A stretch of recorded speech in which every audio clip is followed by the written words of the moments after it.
বিসমিল্লাহির রহমানির রহিম। আল্লাহ সর্বশক্তিমান। আজকে পবিত্র শুক্রবারের দিন, জুম্মার দিন। আল্লাহ তুমি সবাইকে মাফ করে দাও, ক্ষমা করে দাও। যারা কবরবাসী আছে তাদের জন্য দোয়া রইল।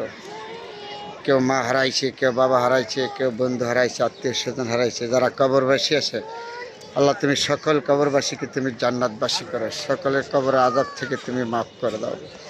এ আল্লাহ, আমরা গুনাহগার বান্দা, আমরা গুনাহ করেছি, অন্যায় করেছি, পাপ করেছি, তোমার কাছে ক্ষমা চাই, তুমি আমাদেরকে ক্ষমা করে দাও। আমরা পাপিষ্ঠ বান্দা, আমরা জান্না গুনাহ করেছি, না জান্না গুনাহ করেছি, তোমার ছাড়া কোনো মাবুদ নাই। যেহেতু আজকে এই পবিত্র শুক্রবারের দিন, জুম্মার দিনে উছিলা আমাদের দিকে তাকিয়ে আছে, যারা কবরবাসী আছে তারা সকল কবরবাসীর জন্য আমরা দোয়া করব। আল্লাহ যেন সকল কবরবাসীকে জান্নাতবাসী করে, কবরের আযাব থেকে তাদের যেন মুক্তি করে দেয়। আমরা জানি না কে কখন চলে যাবেন। আমি একদিন চলে যাব, আপনি একদিন চলে যাবেন, রয়ে যাবে সব কিছু। আমি অল্প কিছুদিন হয়েছে, 1 মাস 40 দিন হয় না, এখন আমার মা হারিয়েছি, আমার বাবা হারিয়েছি 2 বছর আগে, ভাই হারাইছি, বন্ধু হারিয়েছি। যারা হারিয়েছে সে জানে হারানির কী ব্যথা। কারণ আমার মা দুনিয়াতে নাই, 40 দিন হয় না এখন আমার মা দুনিয়ার থেকে চলে গিয়েছে। তবে আমার মার জন্য দোয়া করবেন। যত কবরবাসী আছে সকল কবরবাসীর জন্য দোয়া শুভকামনা রইল। আল্লাহ যেন সকল কবরবাসীকে ভালো রাখে, সুস্থ রাখে, এটা আমি কামনা করি। দেখেন, কেউ বন্ধু হারাইছে, কেউ মা হারাইছে, কেউ বাবা হারাইছে, কেউ আত্মীয় স্বজন হারিয়েছে, একজন হারিয়েছে। যারা কবরবাসী, সকল কবরবাসীর জন্য আমাদের দোয়া ছাড়া আর কিছু করার নাই। আজকে পবিত্র শুক্রবারের দিন ছিল, আমরা সকল কবরবাসীর জন্য দোয়া করবো। আল্লাহ যেন সকল কবরবাসীকে জান্নাতবাসী করে, কবর আযাব থেকে দোয়া করে। দুনিয়াতে যারা অসুস্থ আছে আল্লাহ তুমি তাদেরকে সুস্থ করে দাও। যারা দুশ্চিন্তা আছে তাদেরকে দুশ্চিন্তা মুক্ত করে দাও। যারা টেনশনে আছে তাদেরকে টেনশন থেকে মুক্তি করে দাও।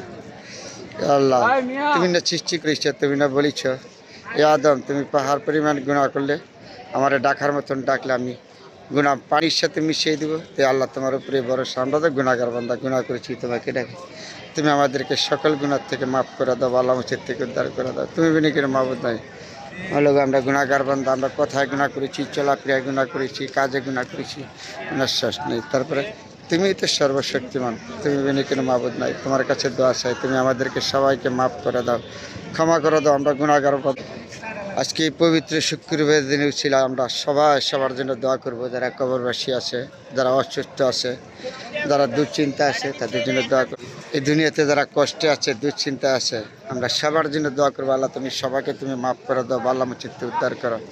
আমরা গুনাহগার বান্দা, তুমি বিনি কিন্তু মাবুদ নাই। তোমার কাছে বারবার চাবো আমরা, তুমি আমাদেরকে ক্ষমা করে দাও, মাফ করে দাও। যারা হাসপাতালে আছে, অসুস্থ আছে, তাদেরকে তুমি সুস্থ করে দাও। যারা দুশ্চিন্তা আছে তাদেরকে দুশ্চিন্তা মুক্ত করে দাও। সকল মানুষকে তুমি মাফ করে দাও। আজকে এই পবিত্র শুক্রবারের দিন ছিল, তুমি সকল গুনাহগার বান্দাদের তুমি মাফ করে দাও। কবরবাসীদেরকে তুমি মাফ করে দাও। যারা কবরে আযাবে আছে তোমার কাছে দোয়া আছে, তুমি বিনি কিনা মাবুদ নাই গো মাওলা।